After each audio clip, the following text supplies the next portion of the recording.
ଆମେ ବିଭିନ୍ନ ପ୍ରକାର ଆପ୍ ୟୁଜ୍ କରୁଛନ୍ତି। ଫେସବୁକ୍ ହେଲା, ଇନଷ୍ଟାଗ୍ରାମ ହେଲା, ଗୁଗୁଲ ଆକାଉଣ୍ଟ ହେଲା, ପ୍ଲେ ଷ୍ଟୋର ହେଲା, ଏମିତି ବିଭିନ୍ନ ପ୍ରକାର ଆପ୍ ୟୁଜ୍ କରୁଛନ୍ତି।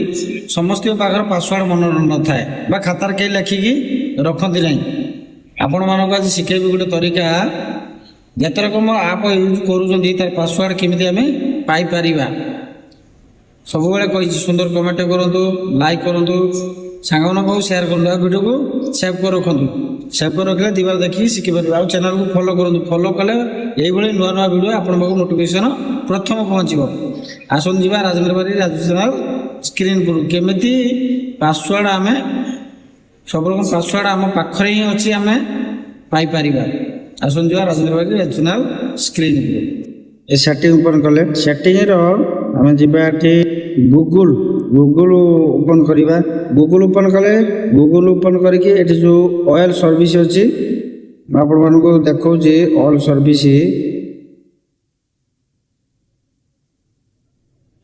ଏ ଅଲ୍ ସର୍ଭିସ୍ ଉପରେ କ୍ଲିକ୍ କରିବା। ତଳୁ ତଳୁ ଯିବା ଏଠି ଅଟୋ ଫିଲ୍ ୱିଥ୍ ଗୁଗୁଲ, ତାପରେ କ୍ଲିକ୍ କରିବା। এইটা উপরে ক্লিক করা। ক্লিক কলে এ আসিগলা। এইটি যে লেখা আছে গুগল পাসওয়ার্ড ম্যানেজর, তাপরে ক্লিক করা। ক্লিক কলে এইসব আসিগলা। এটা যেতে রকম আপনার ইউজ করুথিবে, যেতে রকম আপ তা সবুর আপর এটি পাসওয়ার্ড আপনার পাখরে হি অছি, আপনার পাইপারে।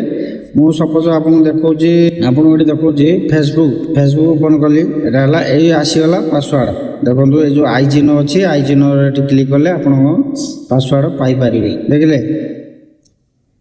এইভাবে আপনার সবু আপরে পাসওয়ার্ড পাইপারে। এটি যেকୌଣସି আপ, এটি মু